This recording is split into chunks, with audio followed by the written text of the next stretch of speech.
Welcome back to Real Talk Podcast. This is your host, X. What's good, y'all? It's Beastley Adams. Yo, what's up? This your man Banks. Let's get it. And this is Gilz. So today I'm a little excited. We're going to be talking about one of my favorite genres, Black horror. So what's good, Beastley? What's your favorite horror film? Just off the top of my head, I go with Tales from the Crypt or Tales from the Hood. Sorry. Candyman was a good one. I can't even remember when that one actually, because probably I was young when I saw that one, but I know another one coming out soon, so maybe I'll probably check that one out. But yeah. What's good, Banks? What's up with you? For me, I'll probably say Candyman. Candyman was probably my favorite one. That's why I'm so excited about the sequel, because I want to see how that everything is out. The other day you just told us that they got a female director, so I want to see what direction she taking in. And plus, I feel like the lead role, I can't even think of his name right now, but dude that played Black Manta and Aquaman. Something. Yeah, that's why I know it. I can't. I don't want to butcher that man's name. Him. So I really want to see what direction they go with it in that. And then they say Tony Todd's supposed to be making a cameo. So I really want to see how they gonna bring that together. What about you, Gilz? What's up? I don't watch too much black horror, but I would say I guess I would go more recent. I was a big fan of Get Out. Even the First Purge was pretty good in my opinion. I think it got overlooked, but because it's a part of a series, but yeah, not the First Purge, but the actual movie called The First Purge. So right, yeah, we got you. Okay. I'm gonna go a little bit with a throwback. I'm gonna say my favorite is Sugar Hill. It's a blaxploitation film about zombies and the act it shows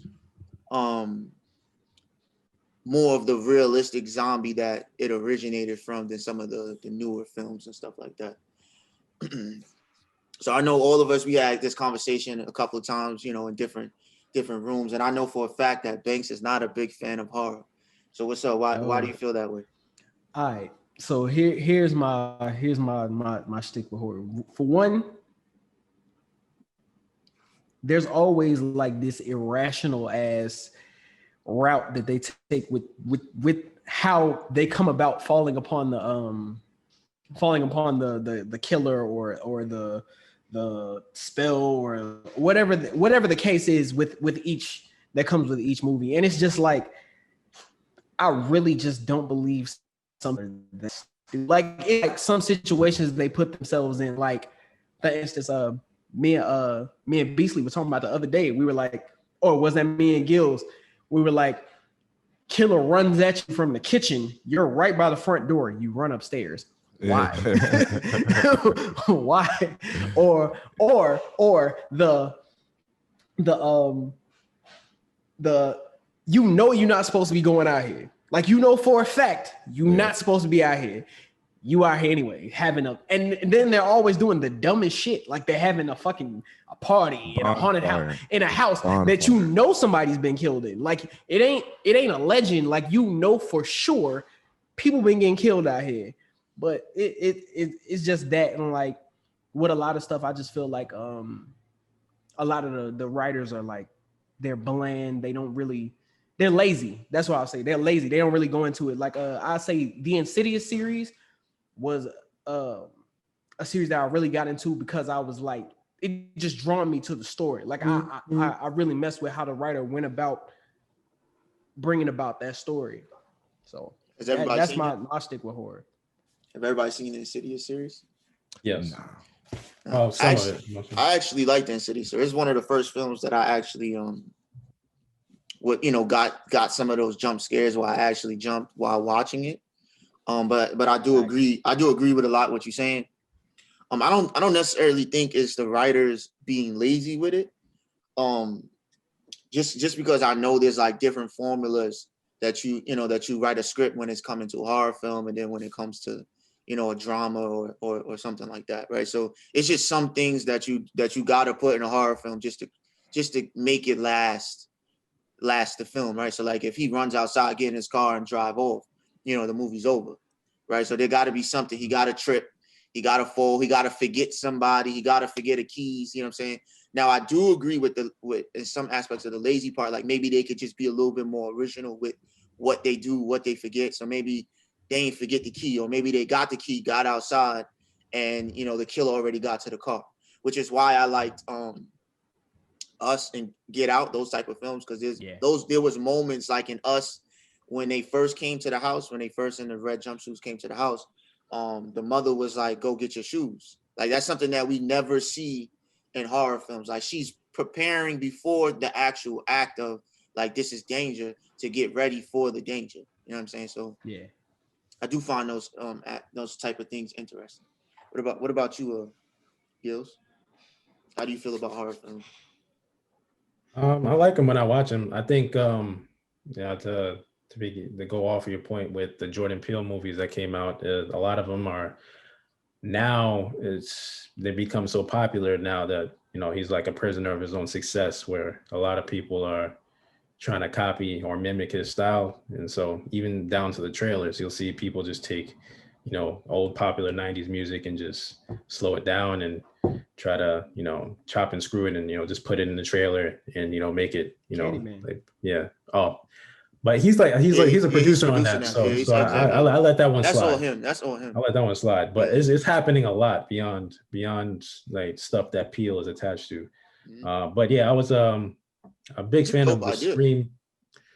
Big fan of the Scream series because that how Wes Craven just kind of turned horror on its head, where now the people know they're kind of like almost breaking the fourth wall, where they know they're in a horror movie, kind of in a way, but they're still trying to not be stereotypical and avoid the things that people get stuck up on in horror movies, like the girl actually running upstairs, like in that movie.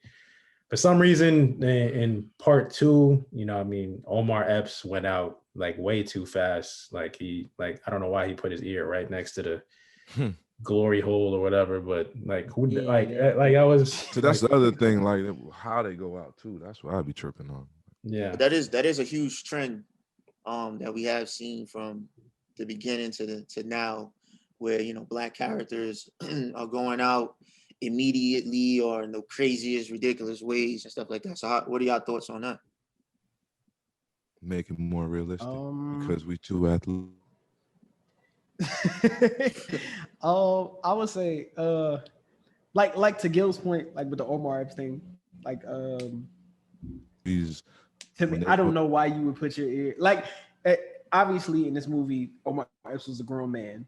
What a glory hole is. Like why would you put your ear right there? Like that made no sense to me. For the killer to just like kill her in the movie theater made no sense to me. Like it was completely random, and I didn't really understand the aspect of like stabbing her in the movie theater. I was just like, and then she just gets up and I'm like, nobody sees this bitch screaming, but they're supposed to be seeing a horror movie, so the screaming was supposed to be drowned out by the screaming from the screen. So it's like I get it, but part of that is you look at names like Omar Epps and Jada Pinkett. They had so much success off of the first one where they killed Drew Barrymore like the first 5 minutes. So I'm gonna take another prominent name and I'm gonna kill them to start the movie off again, and just to set it off. No pun intended with Jada, but just to set it off. And just to show them, exactly, like now nobody's safe inside of this. Even if Cam never has in any one of them, but yeah, I think that was the part of the reason why. You do have a point. You do have a point with that though, because they do test things out in films, and if people like it, like people love it, then they start to make it a trend, different things like that. But I'm kind of on the opposite end. On that things like when they do things that's outrageous and out there, I kind of enjoy it for the fact that, of course I know it's a film and I know these horror films are not built to be realistic. So when I sit down and watch a horror film, there's no reason for me to sit down and watch a horror film about ghosts or a monster that's not real, and then decide that I want my characters to be realistic, if that makes sense, right? So werewolves are not real, right? So why am I sitting down watching a horror film expecting realistic stuff from, something that's so not real, if that makes sense, right? So, and I just feel like those outlandish type things give you those things to talk about, give you those things to think about. So now we're talking about those films, thinking about those films, we're seeing them in other films and different things like that. And a lot of horror films are not plot heavy, where it's like a good plot that they rely on those gore and those stupid mistakes and people yelling at the screen and different things like that, which I personally do enjoy of it, because I have that, that mindset that I'm not expecting it to be this or that, if that makes sense. Look at it. I say that's an interesting way to look at it, because I don't know. I think every time I watch a horror film, I think, like, how the fuck would you react in this situation? I mean, of course, some situations, like, you don't know how you would react, but it's always like the fan's perspective to look at this and be like, why would you do that? Like, why at all would you do that? Like, I would say, like, for instance, with I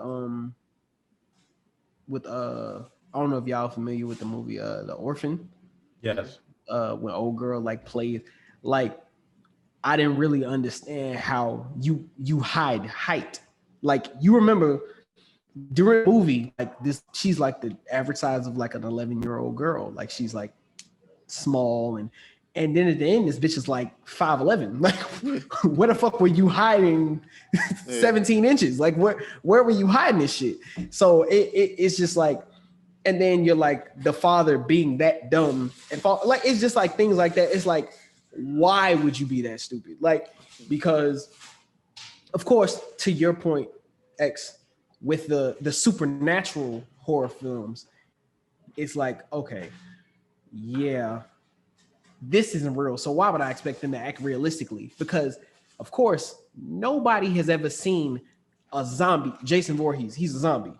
In case ain't nobody picked up, that can move at supernatural speeds. You run from over here, he's already down there. So you can't expect this person to act normal, because you've never even experienced something like that. But when it's like, what that movie we was talking about the other day, My Bloody Valentine, that was a regular dude, regular everyday Joe Schmo. He's human. Like, some of the stuff they were doing in the movie is just like, well, why would you do that? Like, so that's why I fall on, and I feel like it's the human thing to dissect it from that angle, because you naturally, that's the reason people fear from it. Like, that's where fear comes from. You putting yourself in that perspective. Like, you're looking at it from like, damn, what if that was me? So I guess that's where it would come from. Right. So that's good points. I understand it. Like, I like hearing other people's perspectives on these particular topics. Because it's really hard for people to do wrong in horror with me, because I enjoy it all. Even terrible horror films that probably shouldn't be made. There's always a gem in there that I can find and be like, yo, it wasn't as bad as it could have been, so to speak. So, but switching gears, just to get back on, the Black aspect of things. So what do y'all think about Black people in horror films? Gilz? What's y'all take on that?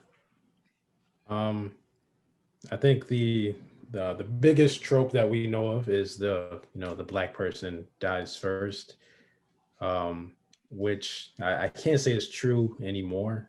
I think now we've evolved. So many comedians have used it in their in their stand-up, whatever.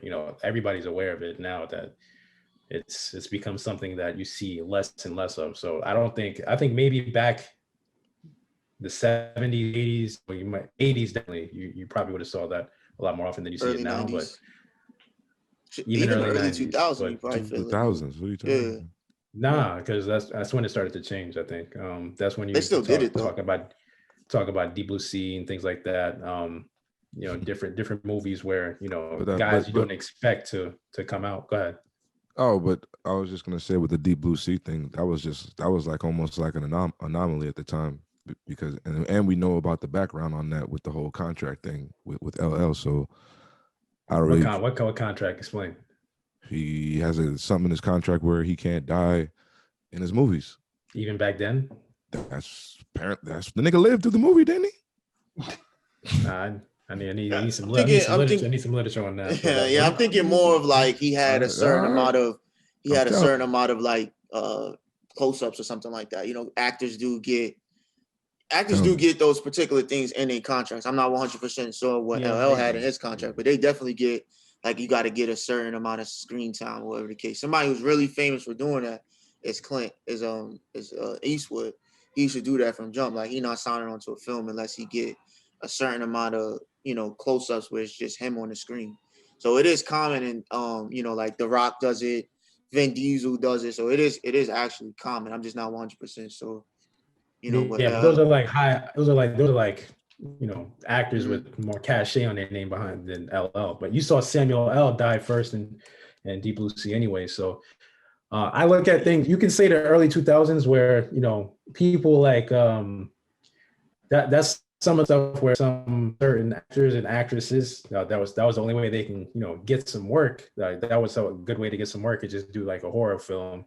And a lot of times they would end up, you know, dying first. Like Megan Good, she went like back to back with it in like 2008, 2009. It was One Missed Call, and then there was Unborn or something like that, where she's like the token black friend. You know, that's another trope, and that's just dying early. Also, another movie on her. Well, she died in like the middle of the movie on that one. In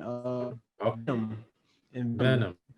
It's like this guy. I don't really want to go deep into it, but he's like a tow truck driver of all things, but he like finds this box and it like turns him into like a supernatural. Isn't that Venom? Zombie. Huh? That's Venom, isn't it? Yeah. Yeah, it's called Venom. Yeah, the movie's called Venom, and she ends up dying in it. I think she was dating the dude who was like possessed. She was like dating his son or some shit. But yeah, it was weird. She died in that shit too. She doesn't fare well in horror flicks. Yeah, that's true. Which is crazy. I thought she would probably be better. But yeah. But that was definitely a thing, you know, in Hollywood, of course. Like, even back when horror movies was more of a B thing, like B movies, like they were something that you didn't really see in theaters unless it was like the big names, the Halloweens, the Friday the 13th, that, you know, the Nightmare on Elm Street type films.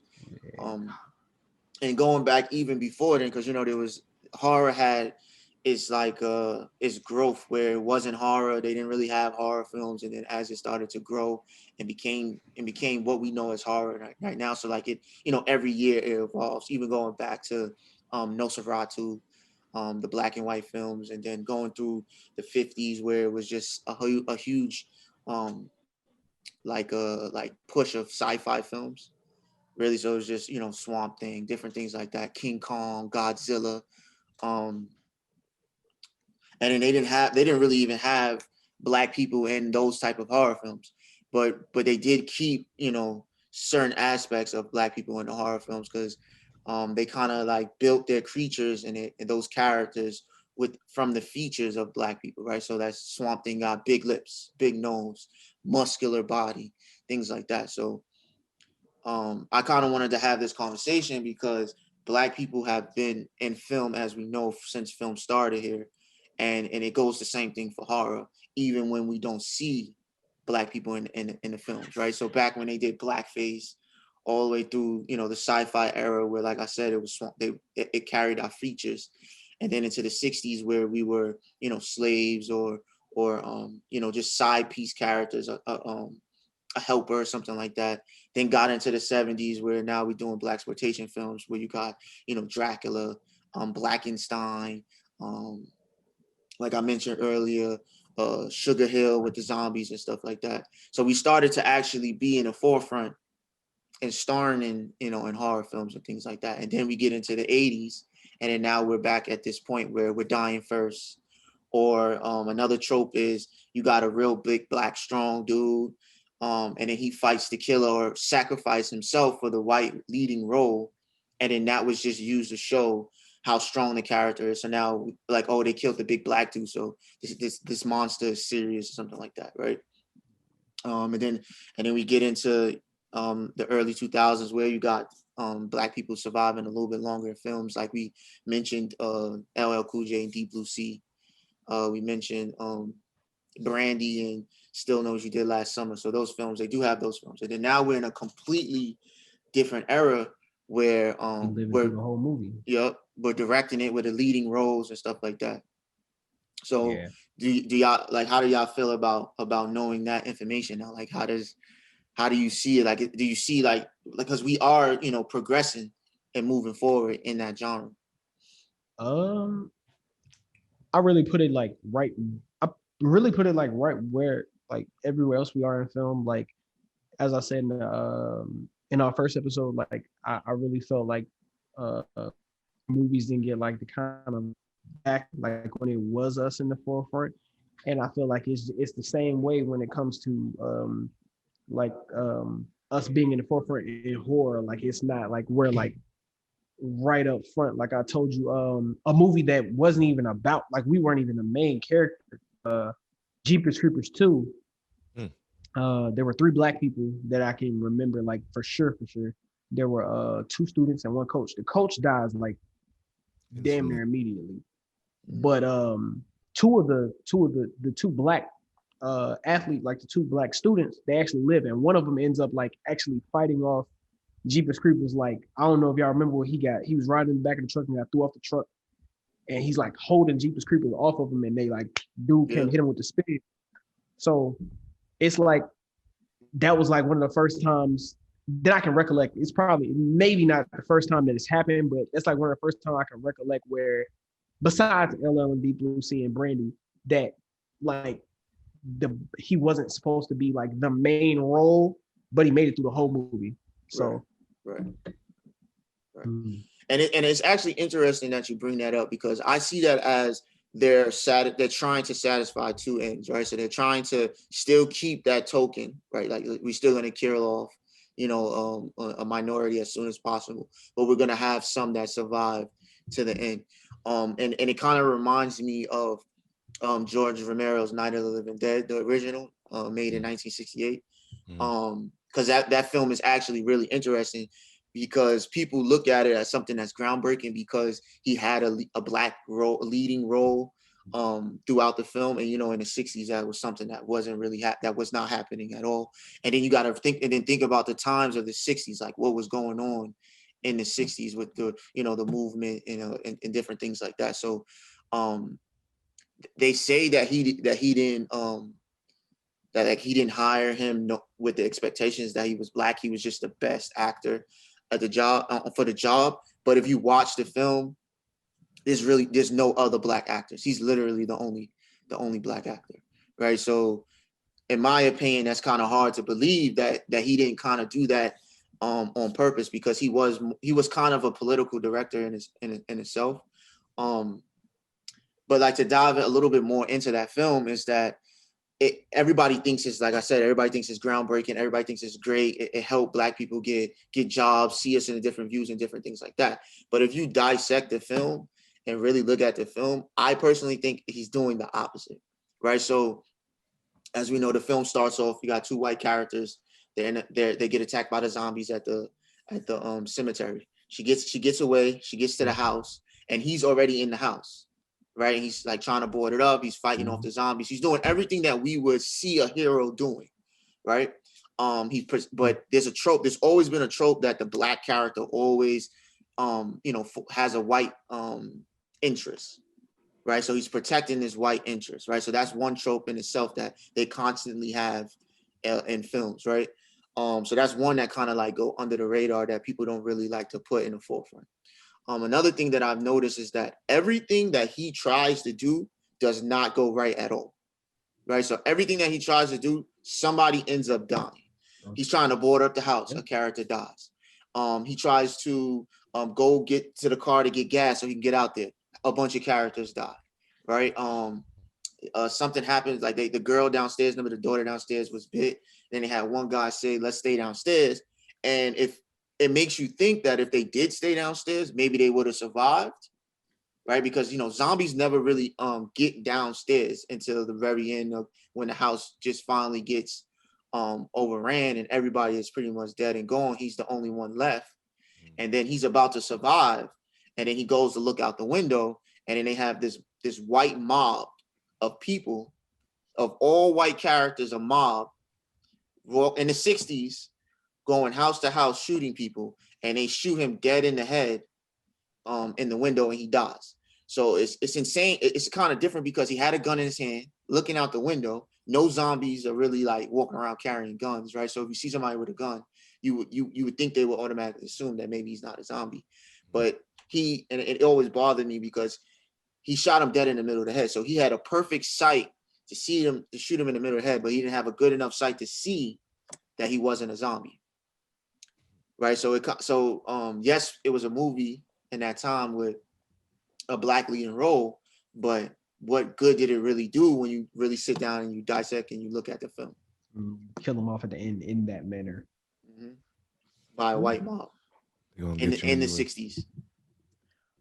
Right. So right, the representation was huge at the time though, because it was something that you didn't see every day, that especially a black person, instructing other white people to do what to do in a time of crisis, for the screen. So even if he died at the end, I think it was important just to see that on the screen. So what about you, Beastley? What you think?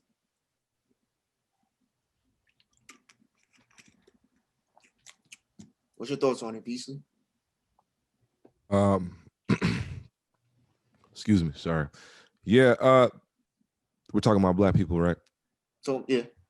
So I don't know. It's like I said, the black horror for me is that's a tough topic. I mean, horror period is a tough genre for me. I've never really been a huge fan, but yeah, they just I guess I'm more of a fan of the realistic horrors. So like the Peel movies that came out recently, those are great, and those are getting away from those tropes and stereotypes that black people typically have in those movies. So that's good. But did you ever get to see the First Purge? I mean, that's another realistic one. I mean, from a standpoint where people think a purge could happen. Yeah, see, like that I never saw that one. I saw the first, like the original Purge or whatever. And once they started making like sequel after sequel, I was just like, yeah, I don't need to see. Why? I think the Purge is great. I think that idea is like one of the best ideas that people could ever come up with. But if you have Beastley, you've probably seen like 6 Saw movies though. I actually have 5 of them. Yeah, 5. Yeah. You can sit down. So you telling me you could sit down and watch Saw, but you couldn't sit down and watch the Purge films? No, like I said, I watched. Okay, so maybe I watched 2 or one is what was the second Purge called? Didn't it have like a different name or something? Purge something. Anarchy like, or something like that. Yeah, they all got the Purge name in it. Right. So I saw the first 2 then, and maybe the third one. But after that, I think I just, like I said, that it's not a genre for me where I was like, I mean, there was like one summer where that's all I was watching. That's where all the Saws came in. I was watching like a movie called you ever heard of a movie called Wolf Creek? Yeah, they got a TV show. They got a TV show on what is it called? That I showed y'all to watch horror New York on. Shudder. Shudder. They got the TV show on Shudder with the same actor, and it's pretty fire. But that's actually a true story. Yeah. That's actually a true story. Right. So, based like that. Based on basically. Yeah. But yeah, like that one was like that type of movies. I was watching those heavy for a little bit, but horror is like I said, it's not one of those things where I'm gonna rush out and go check it out. But I'm not gonna turn it down ever though. Like I'm not gonna be like, oh nah, F that. I will. I'll do it in a minute. I'll do it in a minute. You don't. So you never took a girl to a scary movie? That wasn't like. I actually the very first Insidious I watched was with an ex, and she wanted to go see the shit, and I was like, oh, this shit about to be trash. And I remember it caught my attention because Insidious opens with that loud ass like suddenly. So it caught my attention. I was like, oh shit. So from then on, it had my attention, and then it was a good ass movie for me anyway. So I was like, okay, cool. But it's just horror movies just never. I feel like if I'm not scared, like when I was younger, Candyman, because it was a black horror film, like that, because it was a black man that was doing the shit. That's really what scared the shit out of me with Candyman. It wasn't nothing he was doing. It was just that, like the very first scene, you see the couple mid-coitus and he just come in there and fuck them up. Like it's like, what the fuck? So you get to, with the other films, it was, for me, I was never scared of Jason. Jason never frightened me at all, like not even a little bit. It was Freddy because of what he did, like he's in your dreams. Yeah, and then as I got older, I would say the only film that really caught me was the Final Fantasy joints. Or the Final Destination. Final Destination. Final Fantasy the game. Final Destination joints. Because I'm like, this is shit that could legitimately happen. Like, no, like you're not gonna see the shower head shoot out and wrap around his neck. Yeah. But you could definitely see some logs fall off a truck. and like to this day, because of that movie, every time I'm driving and I see a truck with logs, I'd be like, no, I gotta get the fuck on. Yeah. Facts. Yeah. So for me, that was always those were always the movies. Like, of course, as I got older, Freddy died down, Candyman died down. Final Fantasy was like more of your, people have their illegitimate fears. Like, I put my hand, like I'm getting somebody the garbage disposal and the shit cut on. Yeah. Like that shit like that. But like now it's just, I feel like I grew up. They're making another one. They're making another Final Destination. They're coming out with another one. God. But to go back to that Candyman, to the Candyman, there's even tropes that's ridiculous in the Candyman, right? So like the whole thing with Candyman was he was lusting over a white woman. Yep. You know what I'm saying? So and then they ended up, cutting his hand, putting the honey on him, and then the bees attack and kill him. So that's where everything stemmed from a white woman. And even in the films, he was lusting over a white woman. And it, on top of the fact that the film was written by a white man, you know what I'm saying? Those things happen, right? So even in the ones that we like and we enjoy, and it shows some of those, some of that, what we want to be viewed at, it still has those tropes that's underlined in the film.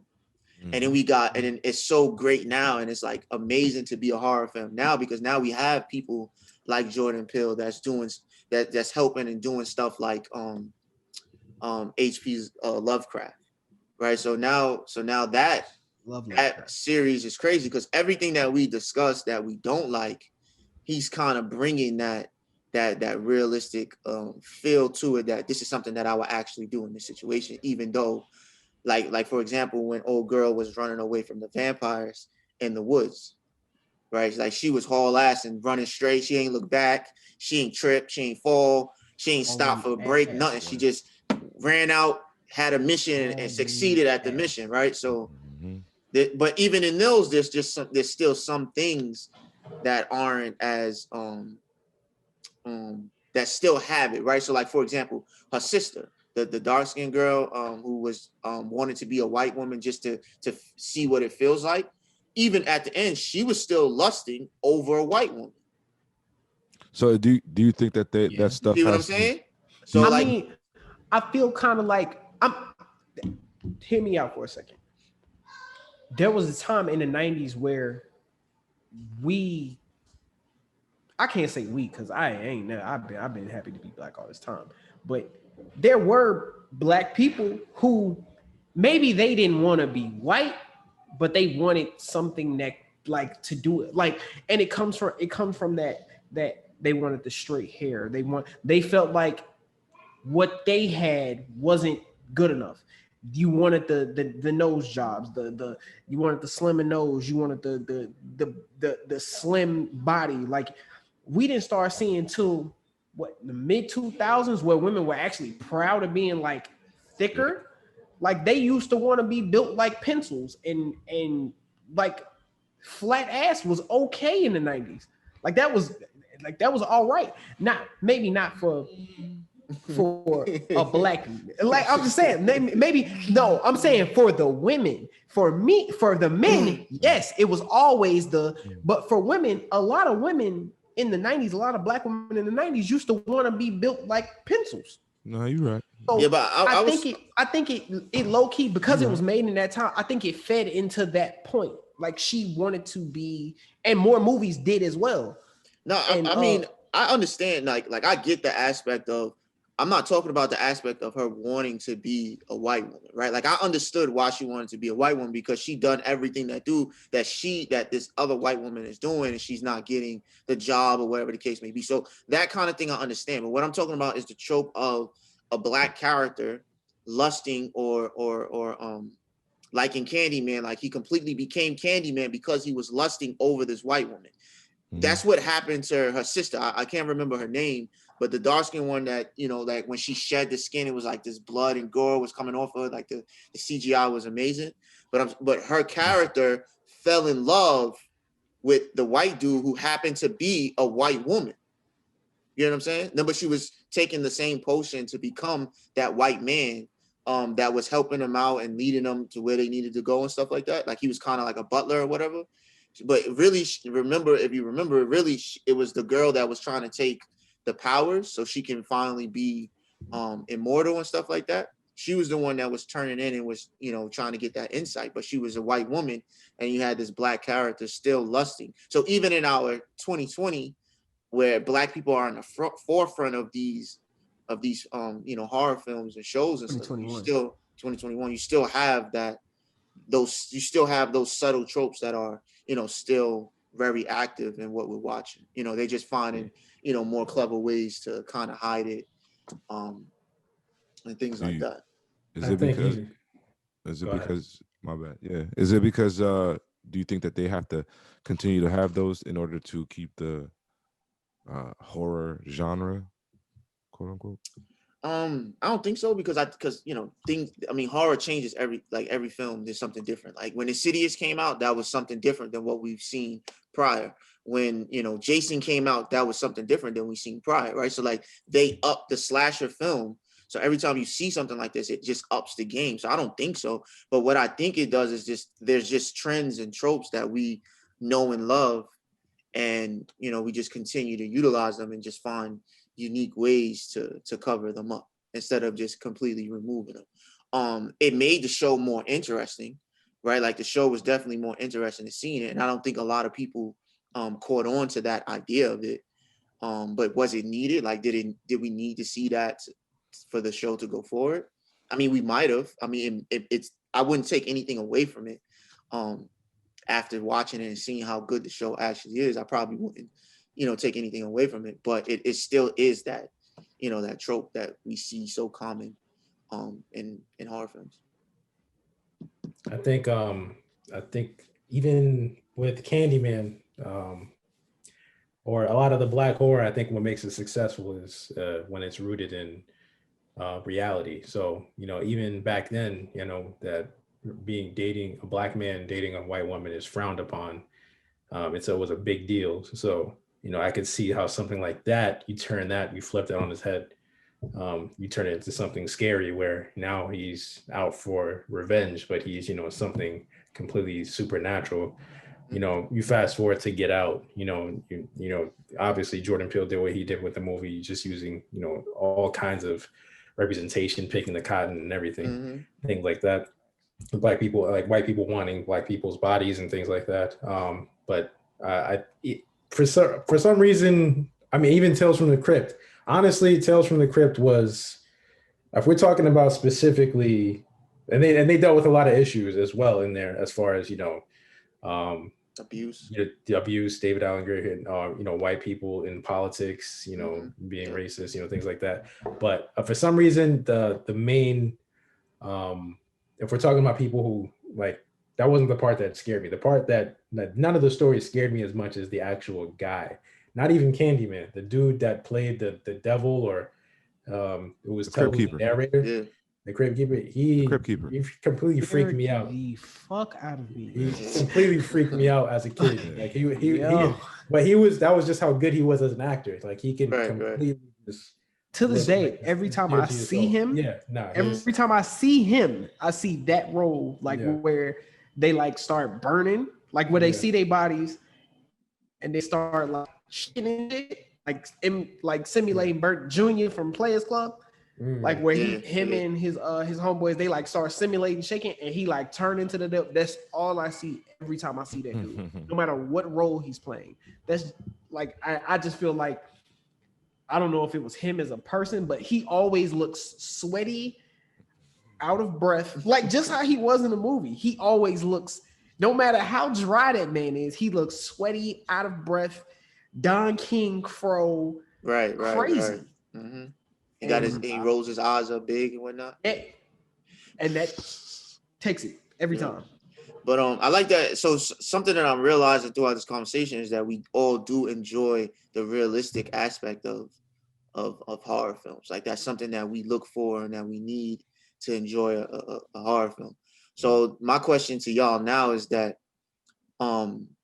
like in Lovecraft, I think the most horrific aspect of those films were the racism that they was facing. Like that's the kind of horror that I enjoy the most, right? So like the scene where they're driving, get pulled over they're taking a piss outside, and the police officer come, and he threatened them. He's like, "Yo, this is a sundown town. I mean, one of those county, one of those towns where if the sun's down and you out here, they got free range to kill you, to hang you, whatever the case may be."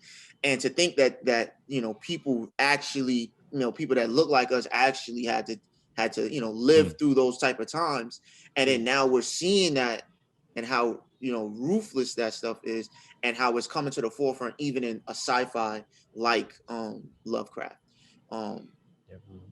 So I like, those are the type of horrors that I personally enjoy.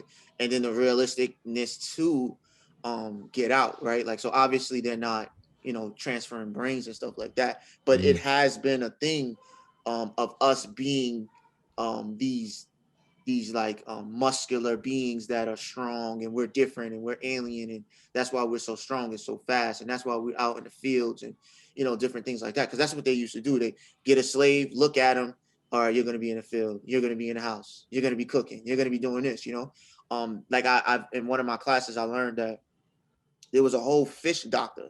I forget his name, but the dude was a fish doctor, and he used to go from college to college, from university to university, with pictures of slaves explaining how slaves are not human because of their muscles and how defined their muscles was from the work that they had to do for all day, 14 hours, 16 hours a day. And he was a fish doctor, didn't know nothing about the anatomy of a human body, but he was going to universities and educating college students and staff on the human body, saying how we're aliens and stuff like that. So it's just interesting. And then like in Lovecraft, where they had the doctor who was experimenting on slaves, they had the character where he took black people's skin and was literally wearing black people's skin. Do y'all remember that character, the police officer? Right. So those are the things that I do enjoy, when they root those things from realistic stuff that happened in our history. I feel like it make it like touch home for you.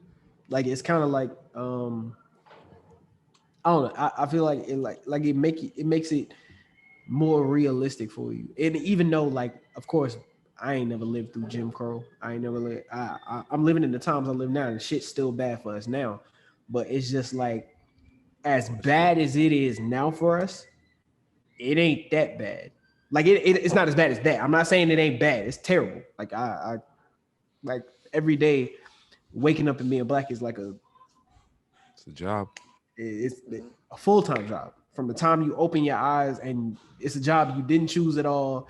It's a job you have no choice to take. But it's like seeing what they went through back then, and it's like to add that supernatural feel on it, to catch your eye and then pull you into this, like the whole, like I can't remember what Tick's body was supposed to be doing, like opening up that gate to Eden, I believe.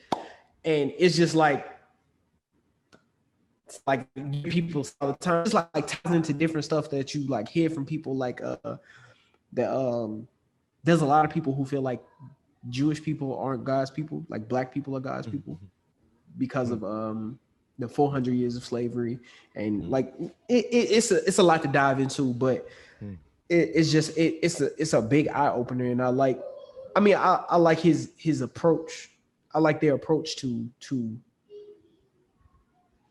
different things and planting different seeds and teaching different lessons, and like it really makes you want to.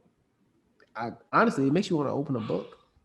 Like for real. Which is crazy because I read the book from Lovecraft Country. I actually read the book, and and it was written by a white dude, and he wrote a lot of books similar to that. Like he's like a whole horror phenomenon or whatever the case may be, right? Like Stephen King got 100 books that became films or whatever, and it is interesting to see that his perspective on it, and then to see what the creators of Lovecraft did with it to bring it to television, right? So there's there's audiences that you have to reach when you make these films, right? Like when you make a film, you kind of want to try to touch on as much as you can, like get the black audience, the white audience, these different other communities outside of the general things, so everybody can at least picture themselves in that screen, right? So like Tick's father being gay, was it needed in the film to make the story move forward? It probably wasn't needed, but to know that there were individuals in that position in that time, that's a real thing. So let's stay true to what it is, right? So there are people that have been going through that for years, right? And so for so long they've been left out. So I find it great that it's our community that is pushing that forward, right? Like it's our community that's making sure that everybody is represented in a proper way, in a way that they can be proud of, and can still enjoy every aspect of the film while still giving that history and different things like that.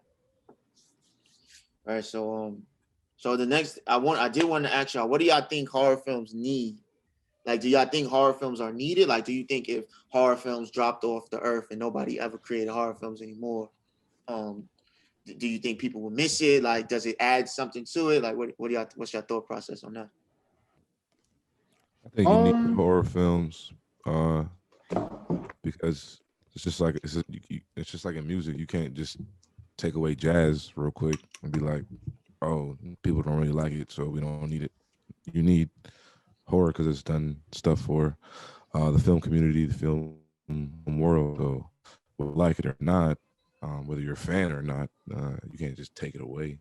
But what it needs, I couldn't answer that either. I really don't know. I think it's just more of it's one of those things where it's just like it's like a flavor thing. Like it's your preference, what you like. So, but I don't think you should get rid of it though.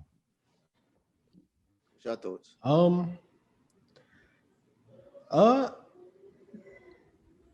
I really feel like Beastley said, like I agree with him. Like it's a necessary. I feel like all genres of film are necessary in their own right. Like you're opening up opening up to someone else. Like everybody doesn't relate to a comedy. As broad as comedy is, like you feel like everybody that has something funny happening in their life, but everybody don't relate to a comedy, and they may not directly relate to a horror film, but they may relate to a character in a movie. They may relate to how a character may feel. Like it's just like music. Like different types of movies. I mean, different type of music speaks to you in different ways. Like you may hear a song and hear something completely different from what I hear. You may watch this horror film and see something completely different from what I see. So I definitely feel like it's a necessary, even not being a fan of horror, like it's still a necessary entity in the film world. Definitely. What do you think? Go ahead, Gilz. Yeah, I think horror is very vital to film. The main thing that I would say that it needs. I mean, with during this pandemic, everything that's happening, you know, a lot less people are going to the theater. I think horror is one of the film genres that benefits most from being the inside of the movie theater. I think you're going to get a better experience, you know, inside the movie theater watching a horror film than watching on your couch with the lights on, you know, eating whatever you're eating, you know, or just, you know, chewing your dog just to go away or something like that. You want to be immersed into the experience in order to achieve what the director was trying to give you. So I know a lot of theaters are shutting down, and, you know, a lot of movies are going straight to, you know, video on demand, but I think the theater is what it needs. But what about I'm sorry. What about with the like with you know, technology nowadays? Like, people got home systems that are pretty decent. So I wouldn't say that. I would say that I would kind of say that the theaters need it because like Gilz was saying, that experience is one of a kind, right? Like that, and I think that's needed in all films. Like, I think all films need that, not just horror. I do agree, because that experience that you have with sitting with other people that you don't know and feeling that same emotion, that same feeling is definitely needed in horror films, but I feel like it's needed in all films. So I think the theater is probably one of the most important things. When it comes to filmmaking, like that theater experience is really, it's like like you can't match it. Like you can attempt to, you know, put it in your house and have it in your home, even with sound bars, speakers, big TVs. It still doesn't. It's not the same. Yeah, I get it. I agree. Yeah. So the feeling, I would say, that the theater supplies, like, I don't know if y'all ever even thought about it. Like, I don't know if you ever went to see like a horror film in the theater when you were young, like when you had to go with your parents because you weren't 18. Like, so you go to see the horror film, it's mad dark in the theater, of course. You're not in a familiar place. Even if you've been to this theater a million times, it's not home. So it's not super familiar to you. Like, you don't feel absolutely comfortable. And then, like, maybe y'all went and watched the movie late and you walking out and you're walking to your car. Yo, late is late. So it's only a few cars. The people that was in the theater with you, it's only a few cars. You ain't never had that thought of like, damn, it's a mad crazy ass setting right now. Like, I feel like that's the feeling that I feel like horror. I don't think Gil said only horror benefits from it. I think he said they benefit the most. Like, and I definitely agree, because it gives you that. You're out of sight, out of mind. Like, what's the craziest shit you seen happen in a horror film? You didn't see a motherfucker get stabbed in their car. You didn't see a motherfucker been parked on the side of the street and they get killed. You didn't see somebody. You didn't see people die in all kinds of ways. Like, you can literally die anywhere in a horror film. So it literally just gives you that element of like uneasiness. Like, when you were little, you used to turn off the lights and sprint your ass up the stairs. Like, so it gives you that horror films. Yeah, you get that feeling. I mean, now as a grown man, like, I'd be damned if I'm about to flick some lights. Like, if you in my house not paying no bills, trying to kill, you about to get your ass beat. But as a kid, I turn off the lights. I'm gone. So it gives you that. I feel like that element that Gilz was talking about. The horror definitely benefits more than anything else from being in the theater. So I feel like I hope once we get back in the theaters, like, they really go at it and really get after it. You don't live in Florida? Oh, you don't live in Florida? Nah, I live in Dallas. Yeah, because they back in the theaters. Yeah. I mean, they out here, but it's not like, it's like sparingly. Like, it's not crazy. But go ahead. I think horror, in my opinion, of course, I think horror is the best genre there is, because in horror you could literally get every emotion in a horror film, and there's other films that you really can't get, and if you do get it, kind of turns it into something else, right? So like, okay, if you're watching an action film, and yes, you can have romance in it, you can have, you know, these different aspects, other things in it, but as soon as that zombie walks onto the action film, it's a horror now. Right. So, but horror is always going to be a horror. So you can have a romance horror. You can have an action horror film. You can have a drama in it. It could be all of these other things and still continue to be horror, and then you can feel those emotions also. Like you can feel the scared, you can feel the happy. You can have all of those in horror films, and not every other genre can do it. So that's why I really enjoy horror. Question. So where do you draw the line with suspense and horror? Because I feel like they're Thriller. right there. Like they like right there. So where do you draw the line with suspense or mystery? Because there's suspense, there's mystery, there's thriller, and then there's horror. Yeah. Okay. So like, where do you draw the line? That's something that we didn't really touch on at the beginning. So horror, you have the creators have an intent to scare you, right? And then you have the gore, you have the blood, you have different things like that. A lot of those aspects are not always in suspense, right? Okay, So what like about thrillers. I wouldn't say mystery is more suspense. And thrillers too, because you have some films that's thriller that's not Jason Voorhees or that's not Nightmare on Elm Street, right? So the first one that comes to mind is the film with Denzel Washington, where he's stuck in a chair and it's Angelina Jolie and they're trying to find this killer. So that's a film that has some thrill to it. It has some suspense to it. It has some mystery to it, but it's not a horror. Like it doesn't have the blood, the guts, the gore. It doesn't have that aspect of it, right? And then you don't feel like you got my question leading to, I didn't mean to cut you off. My question was leading to, you don't feel like in a movie like that you don't get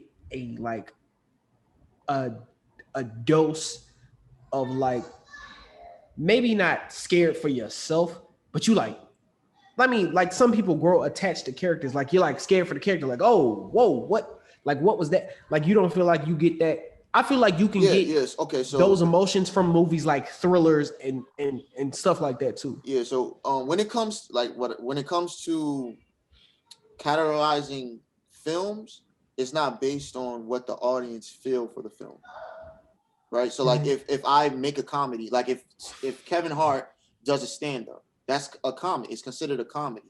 You cannot laugh at one joke that he says. That movie is still a comedy.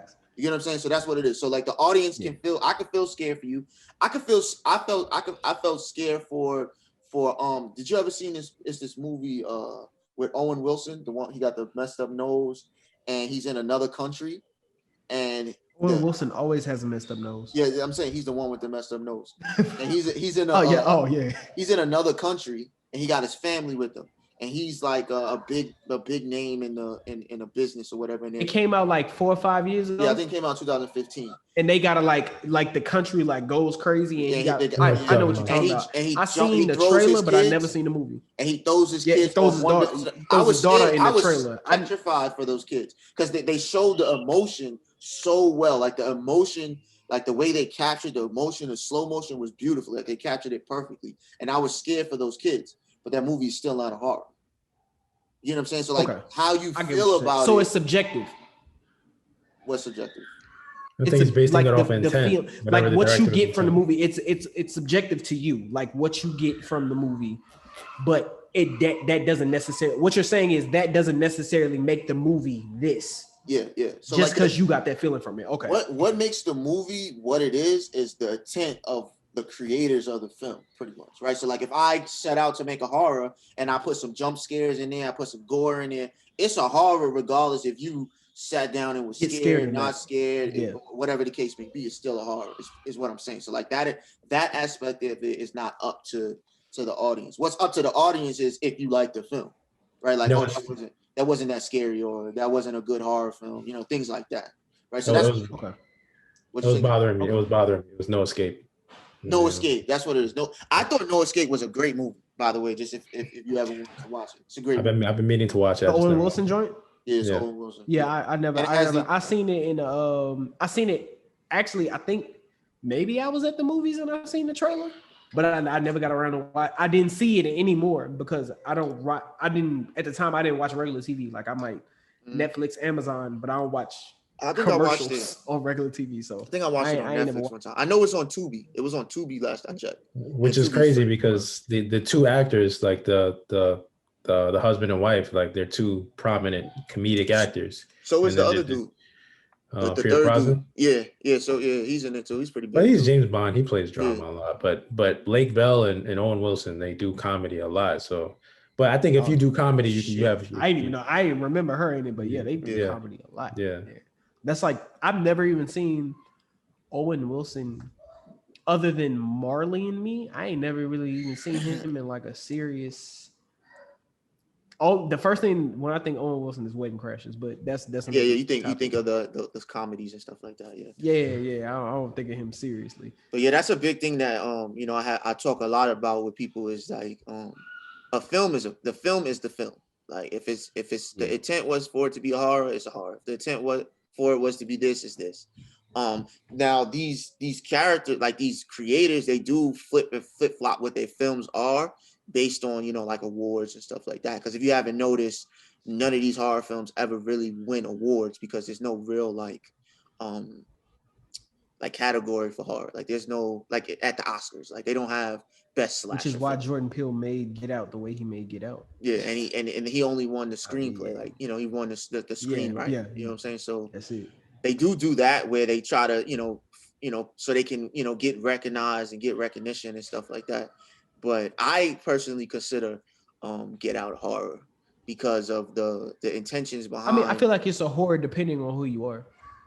I feel like for Black people, it's a horror. Like that's the worst shit that could possibly ever happen to you. Like this, well, yeah, it's like one of the worst things that can ever happen to you. Like you get lured in, you fall in love with a white girl, you get lured to her family's house to meet her family, you in love and shit, and she's been luring you here to steal your body. Like I feel like that, yeah, that's a horror for us, but I feel like for a white person, that's exactly what it was like a thriller, a suspense film. Like I don't feel like it's a horror for them. For me, I feel like that one's. For me, it was a horror because we've seen movies like that, like Body Snatchers. We've seen movies where we got like aliens that go in your body, take over your mind. But that's a foreign entity. No, what I'm saying is, but it's like the idea behind it. That's what I'm saying. Like that's what filmmakers do. That's what filmmakers do. That's why I be telling people there's really nothing that's original. Like it's hard to really make something original. At all. What's original about the film is they took the same idea and then just found the way to present it to you. I always use Pusha T as an example. Like everything he talks about is drugs, crack. That's all he talks about. But he just finds different ways to present that to you, to put it in a different form, a different way on the platter. And that's really what films do. A slasher film is literally a slasher film.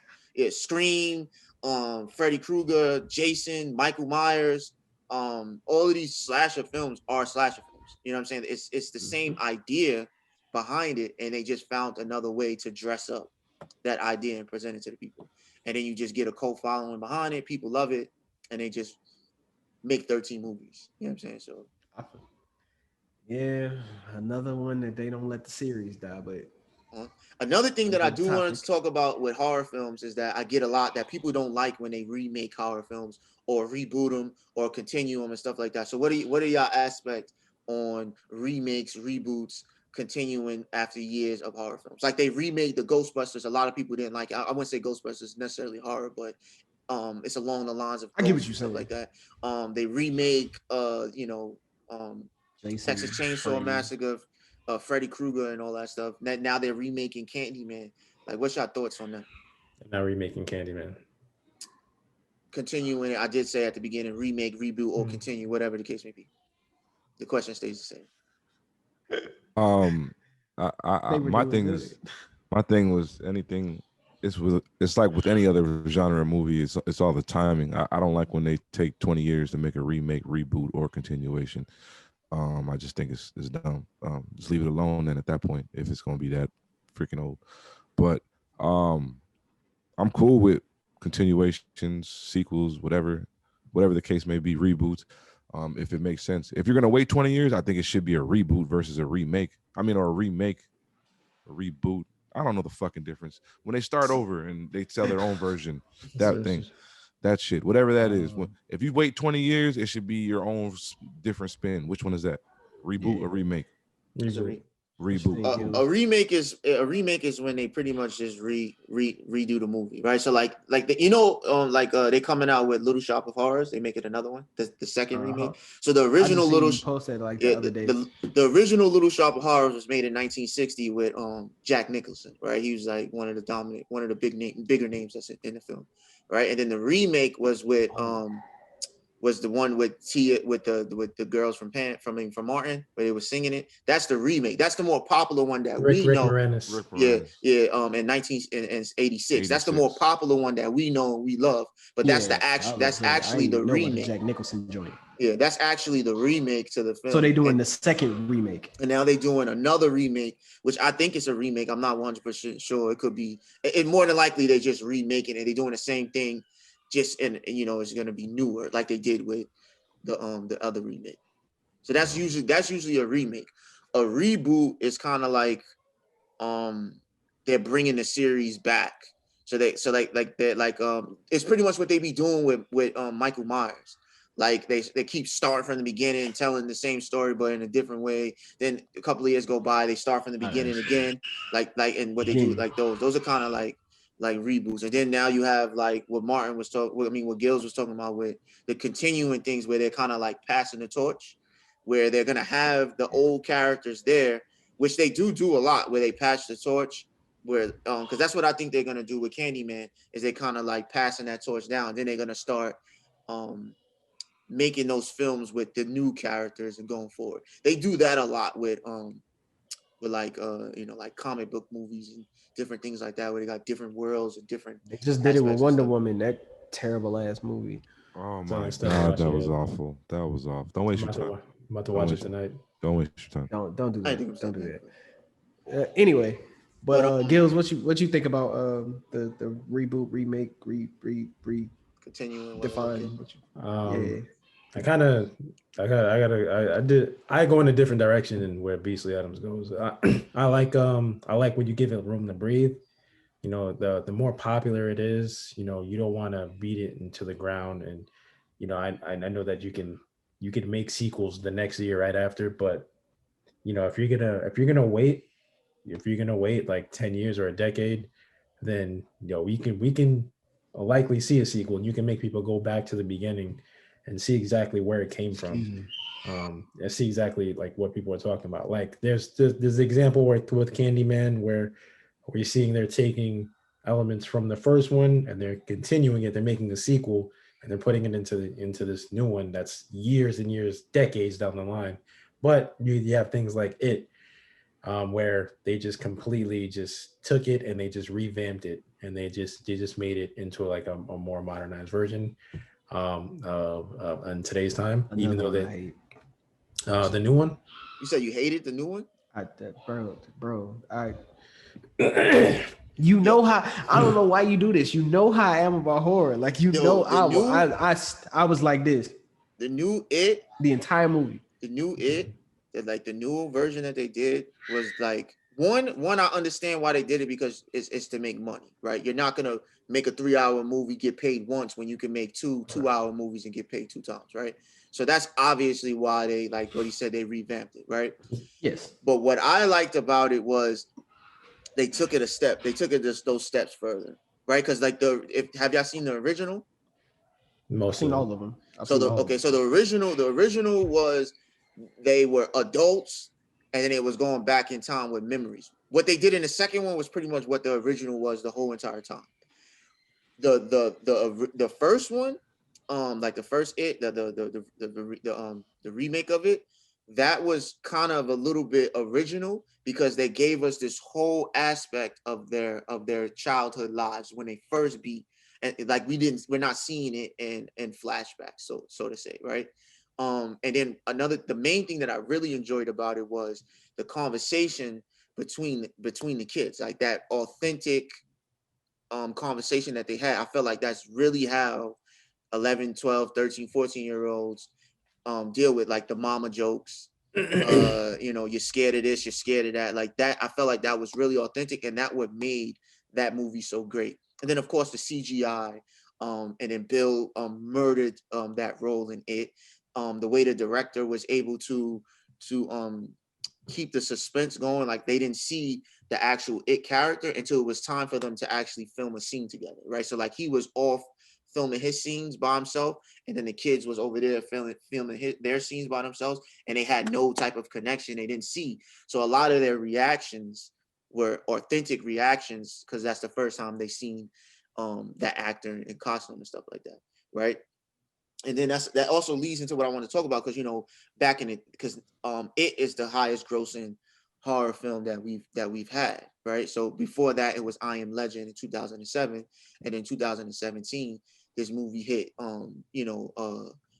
comic book movie numbers. Like they made like 700 million in the box office. Like that's something that's not really heard of with horror films. So that's why I was going with why I think horror films is so needed. When you do it right and people really enjoy it, they're gonna come out and they're gonna support it. It's just that we're so used to this like what we talked about, blaxploitation films, where they were just like quick money getters. Like, let's just make a quick movie. Like you said, they was making, like they made the Jason Voorhees. They was making them back to back. They had like 5 of them in the 80s alone. You know what I'm saying? Then you go with other films where they was making one every few years. Like Freddy Krueger, they was banging them out in the 80s, early 90s. Like that is because the crave for it was there. So they was just trying to, get it when the money's hot. And remember, those horror films wasn't making, 700 million in the box office, right? So what do y'all think about that? It making that much money, even though, banks didn't like it. Like, what did you like about it? Well, with the whole CGI thing, I think that was like, I saw it. I wasn't like a huge fan. I didn't see because I honestly still haven't seen the original. Which I don't care. Y'all can get on me, whatever. But the talk for all these. I can't watch Karate Kid. Karate Kid is a little bit different. Cut it out. That's a classic. You gotta watch. Anyway, still haven't watched the Karate Kid. It's ridiculous. You're a grown man. That's crazy. This weekend. Shut up. That's crazy. Go ahead, Beastley. I mean, anyway.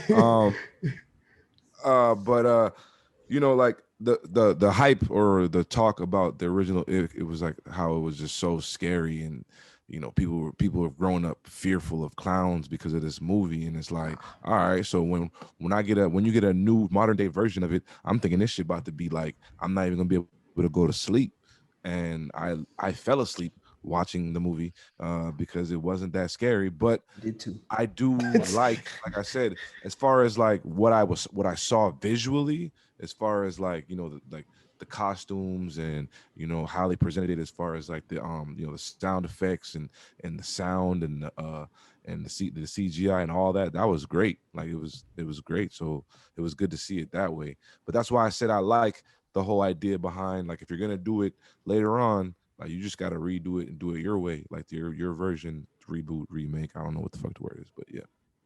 But yeah, that's why I absolutely like when they reboot, remake, continue, do sequels. I actually like it because there's a lot of films that I want to see now because of the things that they can do with these films, right? So imagine how great Candyman can be with the technology that we have now, that some things that the things that they couldn't do back in the early 90s, you know what I'm saying? So that's why I always like to see and be excited for these newer films when they remake them or whatever the case may be. So that's pretty much. So y'all got any final thoughts? I mean, honestly, with the I feel like with the looking at it from a filmmaker's or a film student's perspective, like as I'm going through and learning more stuff, like looking at the movie from that standpoint, then yeah, I understand and I appreciate the work and quality they put into the movie. It's just from a standpoint of like I'm always gonna think fan first. So when it comes to horror films, I feel like I'm just a little too adult for them. Maybe, and maybe I let that part of my imagination escape me. even though like it's broader in other aspects. I just feel like because I mean, even with the reboot thing, I get what Beastley is saying about the like you push it out so many years and then you come back with the same story. Like Right. you tell it the exact same way. You have a new spin on, and I mean I feel it. It's gonna look different. It's gonna feel different because there's gonna be different actors, different acting methods, different technology that we have now. But you couldn't do nothing else with the story. So I get what Beasley's saying from that standpoint. So it's just for me, it's a genre I'm gonna have to grow in. Of course, now I have to watch horror films. So it's we're just gonna see how it goes. About you, Gil's final thoughts? Yeah, I see where you're coming from. No, but I respectfully go in the other direction. I think films like that, or if we're still talking about it or any other film, or it's a remake or it's a sequel, I think sometimes you have to tell it to a new audience to give it new energy, new life. And I think they successfully did that with it. But the main thing is a lot of times some we can go into, and I'm guilty of that. I'll go into like a movie, you telling me it's scary, and I'll be like, all right, let me see what's so scary about this. And then you're looking for like what's the big deal is, and then we let our imagination escape. It's just like what Banks was saying. I think the suspension of disbelief, sometimes that's hard to do in a movie that we know. So I think that part of the thing that we can that I would like to see in new horror films is kind of like the like the okey doke. Like maybe you show a trailer that looks like The Notebook and then ends up being a fucking like a horror movie. Like that like completely just flip it on its end. They're gonna piss people off in the beginning, but word of mouth travels fast. I think that's people are gonna be like, all right, I need to see what's going on here. Like what are people talking about? It's gonna be hard to do that. It's gonna be hard to do that. It's not gonna be hard. It's not easy to I don't get think away so. with. You're gonna show. I mean, you got a rating. You're gonna have to rate it. I think there's definitely different ways that you can try to keep people's imagination. But at the same time, you got to remember that this is horror film, and you can't fault them because you decided to let your imagination go. Is what it's pretty much like. You can't get mad at the horror film for doing horror film things when you feel like you're past that and you don't really enjoy watching those things, right? So because it's like y'all was saying earlier, is whoever enjoys it is who's gonna watch it, and that's it, right? But there's plenty of horror films that you have to like actually do the research and go find, because I've seen plenty of horror films that are not mainstream that are better than a lot of the mainstream horror films that I've seen, right? So like, for example, I'm a big zombie fan, right? And you have Walking Dead, which is the mainstream, zombies and all that stuff. But I can name 2 or 3 other zombie shows that are 10 times better than The Walking Dead, right? So like Black Summer is something that I think y'all all would enjoy because it's not just pointless zombies running around, right? Like they do a lot of foreshadowing. There's a dope story in it. There's actually people who is acting the zombies are actually there for a point, for a reason, and people are doing things that you would do, right? And you have some actors that are doing things that you wouldn't do but are realistic. Then they have those actors that you can identify, like that probably would be me in that situation. So, and that's on Netflix, so I do recommend. And they're coming out with a season 2 soon on that. It's called Black Summer, and it's about zombies, and I think it's 10 times better than The Walking Dead. Are we doing recommendations? Can I give one too? Go ahead. Yeah. One of the ones that I saw in theaters that I don't think it got enough credit because I thought it was a really good premise and it was realistic. It's not a black horror movie, but it's a horror movie. It's called Life. It's pretty recent with Ryan Reynolds and Jake Gyllenhaal. The movie's dope. I thought it was pretty good. So if anybody gets a chance to go see it, I recommend it. That's my recommendation for today. Yeah. What about you, Banks? You got recommendations? Man, I have to find something. Nah, but on a serious note, I'll have to I'll just have to get into watching it, man. Like horror is really always my last choice in a movie, unless it's like a super romance. Like I'm definitely gonna watch a horror film before I watch. Check out Life. I think you like it. Yeah, you're like Life. I think You definitely like Life. What about you, Reggie? Beastley, man. Beastley. They can't read. It's cool. It's horror. I don't have a recommendation for horror just because, like I said, I don't watch it like that. I couldn't even tell you. But yeah, I had to go watch. I'm gonna check out that Black Summer actually. Yep. Definitely go check that out. Check it out. Everybody should check that out. That's gonna be a dope one.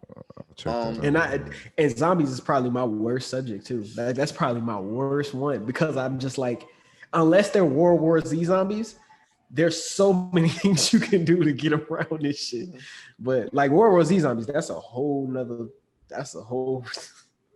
step up. But yeah, so other than that, we're gonna save the zombie talk because there's a lot that we could talk about on zombies, but we're gonna save that for that's a whole nother hour. So just want to go appreciate everybody for watching, for tuning in. This is Real Talk, and we'll holler at y'all next week. Yeah.